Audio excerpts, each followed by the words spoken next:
We're live?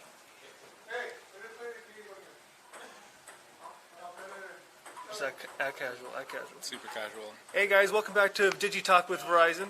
I'm Bobin Singh, and here with Coach Jimmy Harrison. Hello. So, start off, let's just introduce yourself. What's your title and what do you do here at Dig? I'm Jimmy Harrison, and I'm the division coach for Dignitas' LCS team. Cool. So Jimmy, one thing I want to ask is, at the start, what other video games do you play? Currently or in the past? Whenever. I mean, I'm a bit older, so a lot of my memories are like N64 games. It's pretty big for me, playing with my sister and my mom and my friends. I think when I think about what makes League fun, which is being with a group of friends playing games together, Yeah. I think back to a lot of like when I was a kid and what it felt like, where those were really some of the most fun I had, just late night sleepovers, just grinding N64 for hours. And then I played a lot of Dota All-Stars, like the original MOBA, I guess you could say, from Warcraft, my senior year of high school, and then got super into computer games. Did you ever play like the actual Dota mod on? That's what I'm talking about on Warcraft. Like I mean like the original Dota mod. I think so. I mean, it was Dota All-Stars, right? Was that the original, or was there one before that? I think there was like a beta version before that. Okay, I played Dota All-Stars, so I remember that, and then I remember League coming out and thinking it looked so cartoony and corny, and I remember trying it in beta and then just saying, nah, I'm just going to play Dota. Oh, you're like, I will never become a division coach in this video game, I swear to God. I mean, there wasn't even an LCS back then or anything like that, so it's different. But yeah, I mean, I really like Dota, but since then I just got into League, and it's been basically that. I do some TFT every now and then to take a break. Recently, that's been my go-to to take my brain away from the actual competitive League of Legends. TFT is fun, but other than that, it's a lot of League. Do you play any like mobile games for fun? No, I really dislike mobile games. Okay, good. We're friends in that department. Yeah.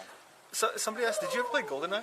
Yeah, I played a lot of GoldenEye with my sister. Yeah. That's like another example for N64, like slappers only mode and stuff. Yeah. Yeah, my sister's kind of a ninja. I think she was better than me back then. But yeah, I played a lot of GoldenEye. Oh, we had a question. Who did you main in GoldenEye? Didn't even know there was characters in GoldenEye. Okay, you can tell I was a tryhard because I played Oddjob a lot in the beginning. And he's like smaller. Oh, so. Wow. Our producer just yelled in my ear, you are a toxic person. See, okay, but we banned that. And like I can understand that, yeah, that character was OP, right? Yeah. But that gives you an example into how my brain works with games where I just try to figure out how to win. I think that's like a natural thing for me. Yeah, it's like even in... Man, I'm kind of a sweaty tryhard, huh? I think about like Mario Kart and N64, and trying to figure out like characters' acceleration and stuff like that. When no one, I feel like at my age, is thinking about that stuff. How old were you? Like a 10-year-old, just like pro stratting? Yeah, I guess so. I mean, man, if N64 was like pro esports right now, I would be faker. Yeah. So if there's a character in a game or like a thing in a game which is really cheesy and always makes you win, is that something that you are always trying to go for? Bro, why do you have to frame it that way? No, not always. I mean, in League of Legends, it's like the equivalent of like Heimerdinger and Malzahar and stuff, like kind of gimmicky things. Yeah. And I do like playing those because I think it's funny. Yeah. But I wouldn't say that's like my favorite way to play it. But I do like looking at any game and just seeing the different strategies, and I'm trying to find the easiest ways to win. Yeah. And then just branching off and stuff like that, seeing what beats it. So I had that question because last time when I interviewed Zach, he was talking about the Pyro in TF2 and how that was the cheesiest character and he wouldn't even touch it. Yeah, he was a man of honor. No, I can see that. I mean, I'll dabble. I'll dabble because it's funny, I think. But more so, it's just I like to play everything. I like to try to have a broad perspective on the game in general. So I want to see the different strategies, see stuff that can work or not work. I mean, there's picks that I think people would say are cheesy, but situationally in League could be really strong. Yeah. So it's just nice to have an understanding of how the strategies differ. We had a question from our producer. How do you feel like the League season is going as a whole right now? For like us, rated 1 out of 10, like for you guys, or just in general. 1 out of 10. It's kind of hard this season, or this year. Yeah. It's different than all the other previous ones because we literally started it in a global pandemic, right? Yeah, it's been weird. So from that, playing remotely, going back and forth, balancing all of these things, I would still say it's been a really good experience. From my perspective, I'm really proud of the players that we have and the staff as well. I think we have a really good group of personalities. So regardless for how many wins or losses that we have, I feel like it's been a really productive season for everyone. Yeah. Where not even just inside the game, but just overall, I feel like we've all grown a lot. And I'm looking forward to see what can happen in the future, right? But 0 out of 10 is kind of hard for me. I mean, talk to me after playoffs, and we'll see how many games we win. I got you. We'll see you when you win, and you'll be like, oh, yeah, it was a 10 from the beginning. That was a banger. So the coaching staff is you as the division coach, Coach Mabry, and Coach Jim Morrison, right? Yep. Could you specifically get into you guys' specific jobs and roles on the team? Sure. So Mabry is my strategic coach. He's most recently on TSM, and he's involved in the majority of our draft process, working with the guys and trying to make sure we have a good plan versus all three teams each weekend. Yeah. I wouldn't narrow it down to just that because I think he also impacts a lot of just how we do stuff through interpersonal things, how we talk, what kind of culture we want. For Jim, he's our head analyst, so a lot of it is data tracking for scrims, helping us scout our opponents every week before each match. We sit down and we do a scouting report so we have an idea of what tendencies that the enemy team has shown, things like that. But I think we keep it pretty loose as far as how we interact with the team. And so far I've been really happy with both guys on my staff. I think we're doing a good job, but I also just see tons of ways for us to grow and improve and work on those things. Yeah. So that's one of the reasons I like this group, because I think it's no different than what we expect out of the players, where we know everyone is talented and has strengths and weaknesses, and we just want to get better. Yeah. Was it like tough transitioning from stage to in-office competition? No, I don't think so. I mean, it's tougher doing the reverse in most situations. Really? Because when you're in an office, you're playing in the same area you're scrimming, right? Yeah. So you're naturally going to feel more comfortable, less nerves. Even if in the studio right now there's no audience, it's still a very different feeling when you're stepping up to the stage and you're sitting down. You see all the lights, you see the casters. Yeah. It's just different.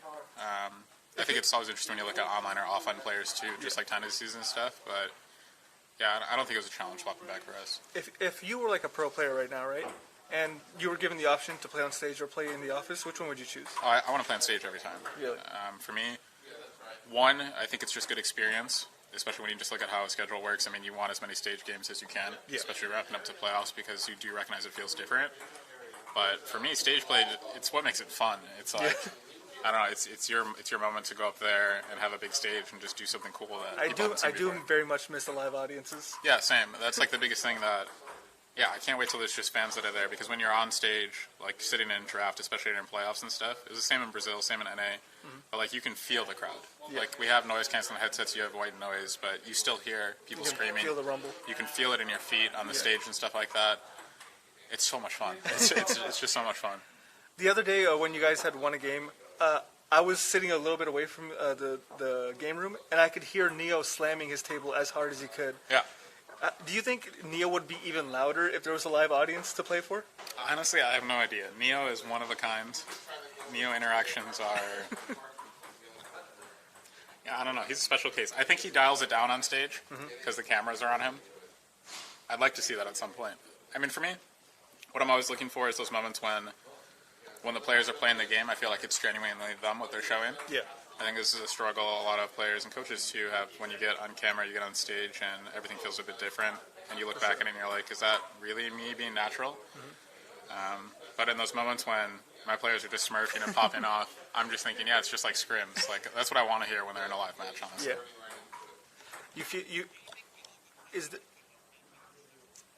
Is there anything other than like the pandemic that's made it difficult specifically for this split? No, honestly, it's just been the pandemic. I feel like everything else, every season's going to have challenges or things going well or things going poorly that you have to adapt and learn from. I think it's the same in traditional sports, to be honest. You're always going to have some bumps in the road as far as esports is still young. Even if people want to start to think that it's been around forever, it definitely hasn't. So there's some things for trial and error. But it's mostly just been the pandemic. I mean, it's a big change when you're trying to figure out how your practice setup is designed, masks and things like that.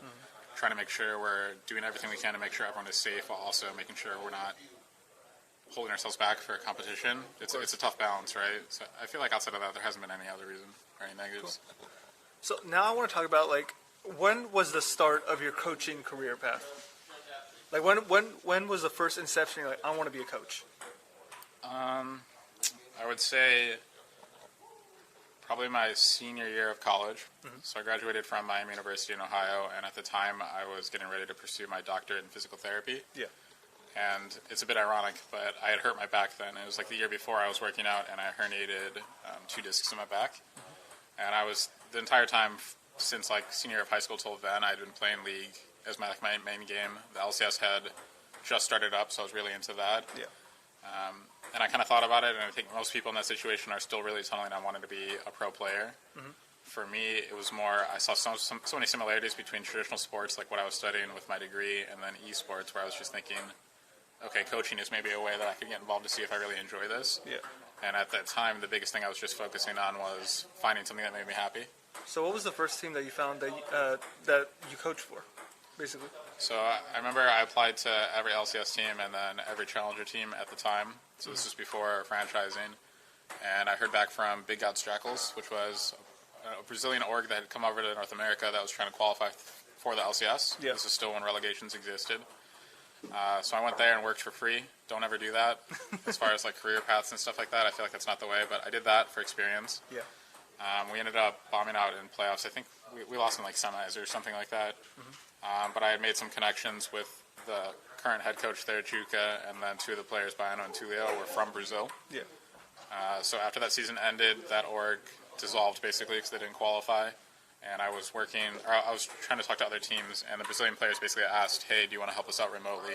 Yeah. Because they had joined new teams in CBL in Brazil.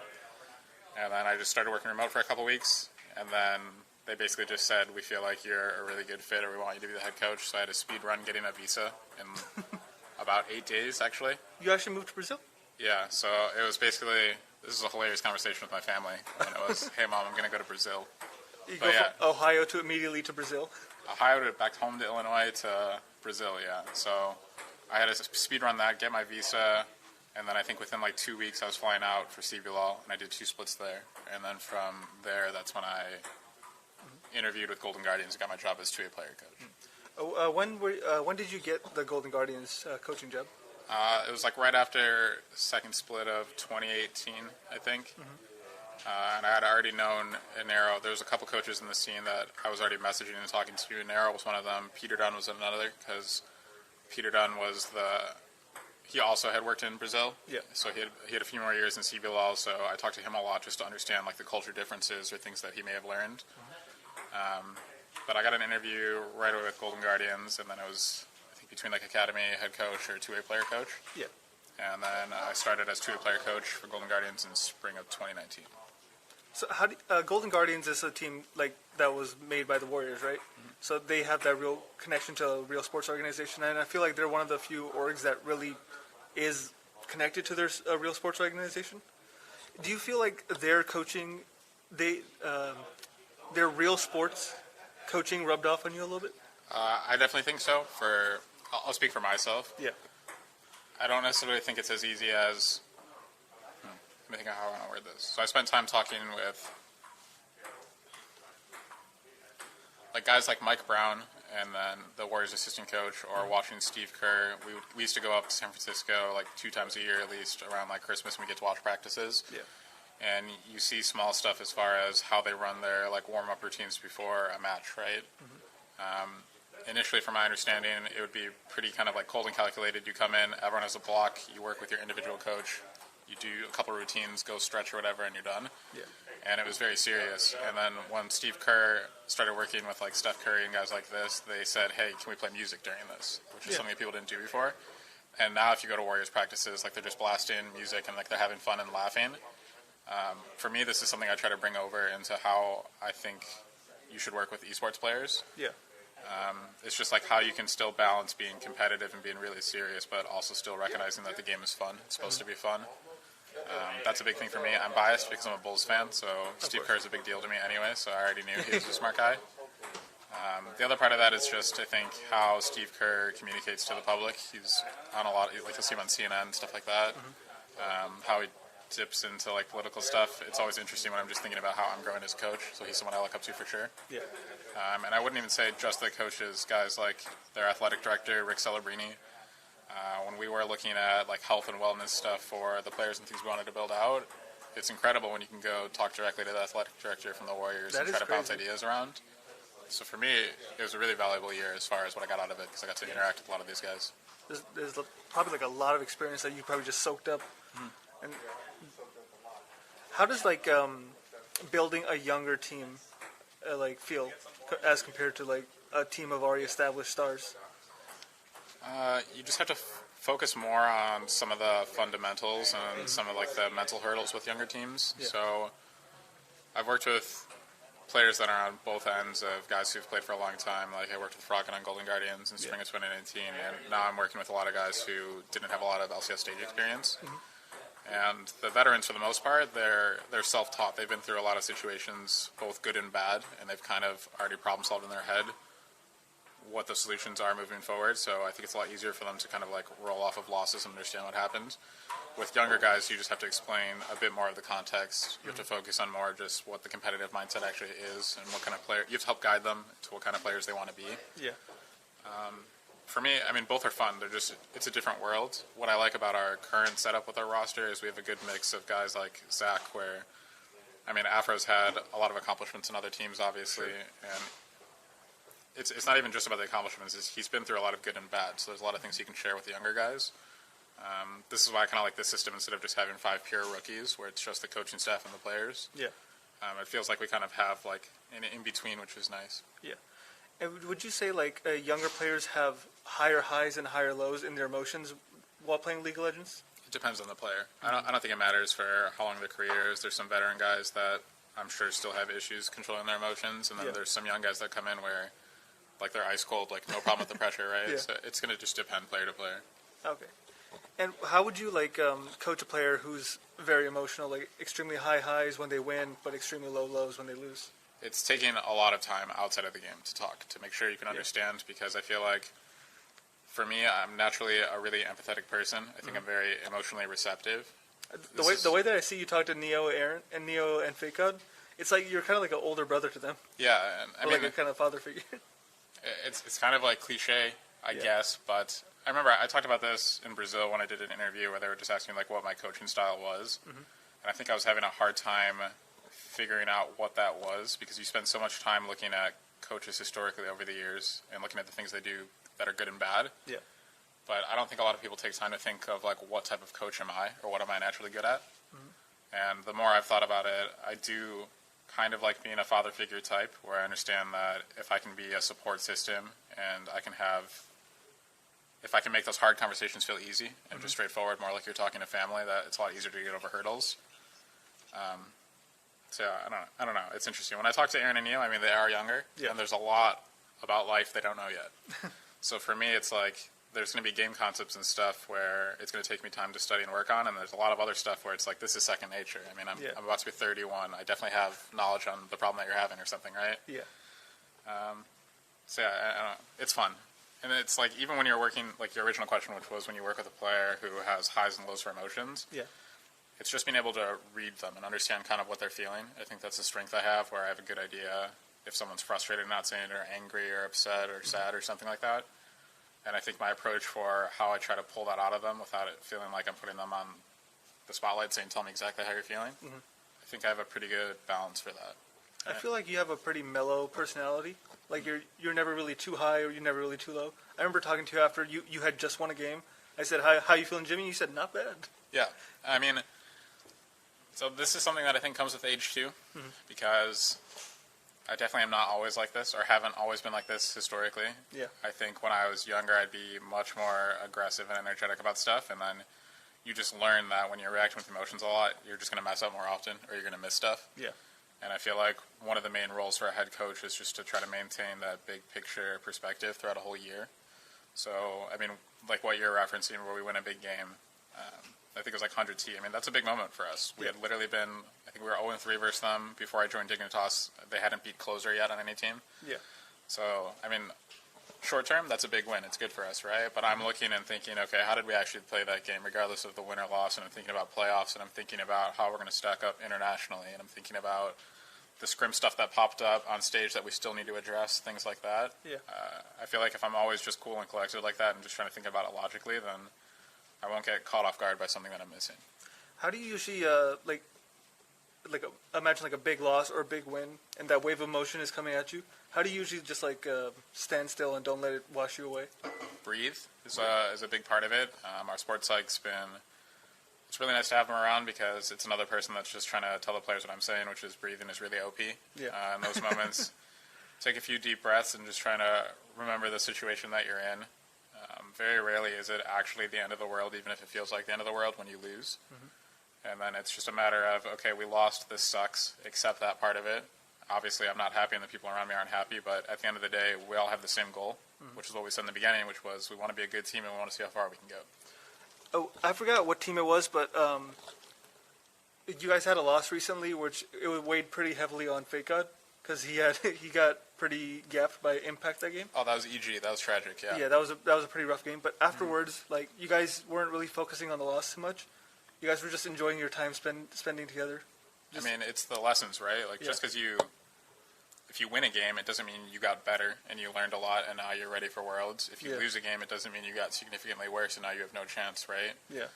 The way I look at that game, people are going to obviously look at the game to see what happened, but I think a lot of it was our preparation leading up to that and the situations that we were setting up our players for, where I think we should be taking more accountability than Aaron dying to a Renekton mid as Volibear. That's not a situation that we were comfortable in, but the takeaway for us is, Aaron is a young player, so he has a long career ahead of him. I think Fake Out's going to be really good. Yeah.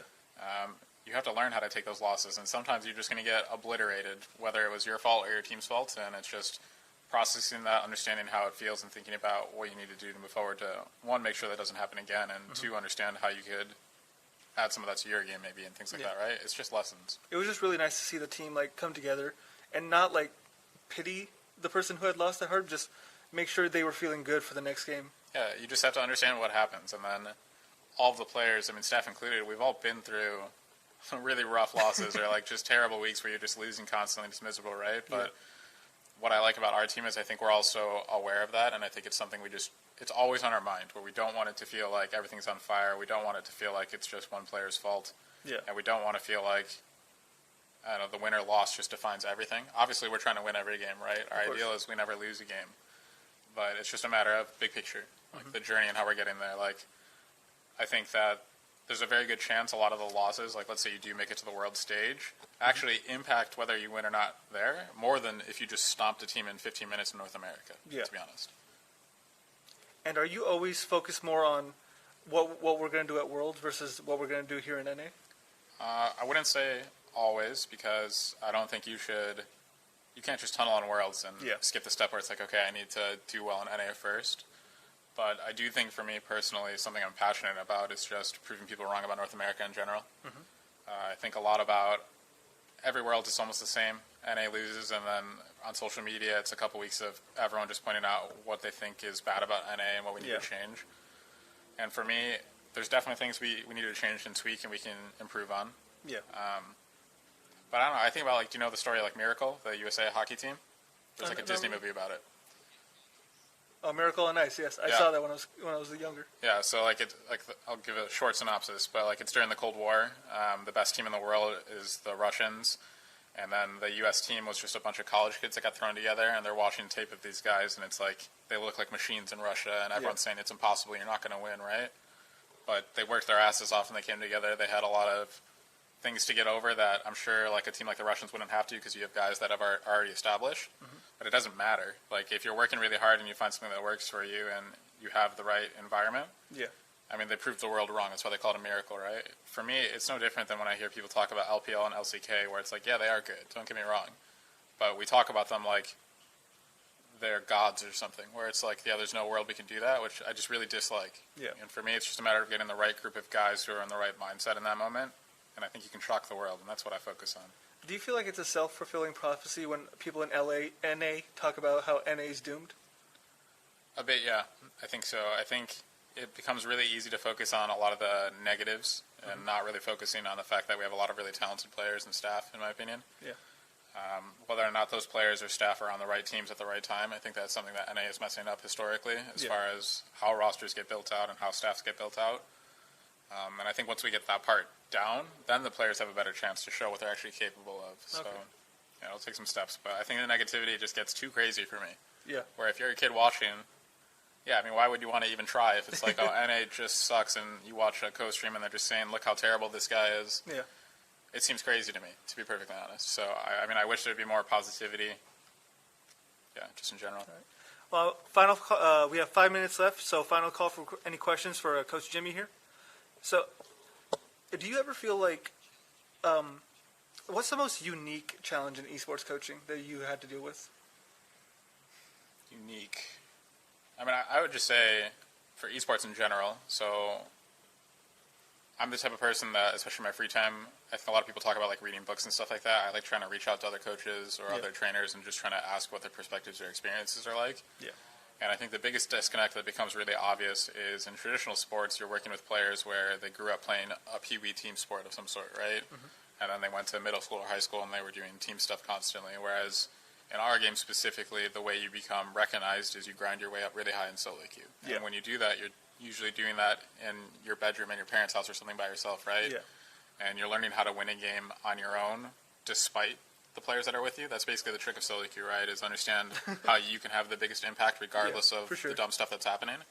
Whereas when you get thrown into a competitive environment, now it's like, okay, now how good are your team skills? Like, how can you do this when you're playing against five people that are actually coordinated, which is difficult for a lot of players, I think. Yeah. Just from like a social perspective.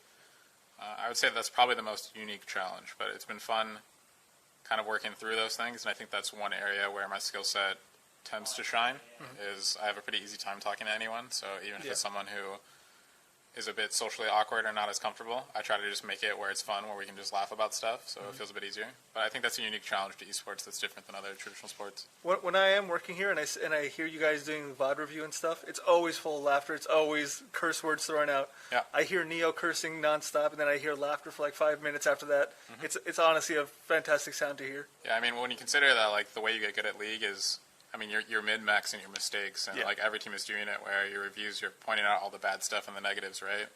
And I think it's easy to fall into a trap where you're only looking at what you suck at and you're pointing it out constantly. Yeah. And if you do that too much, I mean, your player's just going to play worse.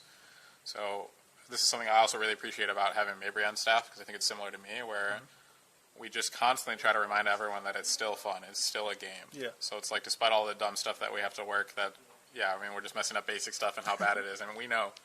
But we don't want it to feel like it's just miserable practicing, because ultimately we're playing a game. All right. Kieran, any more questions that we got coming in? Okay, so last question to wrap it all up. Favorite moment of the year so far? Favorite moment of the year? This is a hard question. I mean, it just feels weird because I haven't thought about that because the year's not over yet, right? Yeah. But I think when we locked playoffs in spring was a pretty cool moment for me, because when you look at it historically up until then, I think between like Max and Aaron, Sosoligo and Fake God, they had barely won any LCS games because their previous experience was on 100T when they were pure rookies. Yeah. And the environment we were trying to build up here was, we're focusing on getting better. The wins and the losses matter, but ultimately it's, okay, how good can we get over a period of time? Yeah. And I don't even think they really realized how many more wins that they had won compared to like their whole career up until that point. And I remember just talking to Aaron and being like, like playoffs is like locked already. And he's just like, what? And for me, I mean, that feels really good, because it's the culture that I'm talking about, right? Like, I don't want my players stressed about that, because in my head, if they're not even caring about that and they're just playing well, we'll get there anyways. Yeah. So for me, that felt pretty good, because going into it, I mean, all the expectations for us publicly were this team's garbage, they're going to be 9th or 10th place. And from my very first interview I had with Dignitas, I said, I'll make playoffs. Yeah. So for me, we're on track. We do it again. I mean, we made playoffs. Hopefully we get top 6 for second split, but we're delivering on what we said we were going to do, and we're doing it in a way with, I don't know, I feel like we're just following up on what we said we would do, which feels cool. Yeah. So one of your coaching methods is like to block out the noise and just remember you're playing a game of League of Legends. I think it's a big part of it. I mean, ultimately, all the noise and stuff externally doesn't matter. What actually matters is just how you're interacting with your teammates. Yeah. I mean, obviously with your staff too, but like ultimately it's how you are playing with the other 4 people around you. How well do you understand each other? Are you on the same page with how you want to play? Do you feel like you're playing the way you want to on stage, or are you too scared, or whatever it might be? Those are the things that add up to wins, in my opinion. All right, cool. Well, we're about done on time here. Thank you, Jimmy, for your time. You're welcome. And this has been DigiTalk, brought to you by Verizon. I'm Bobbin. Nice to meet you guys. This is Coach Jimmy. See you guys. Bye-bye.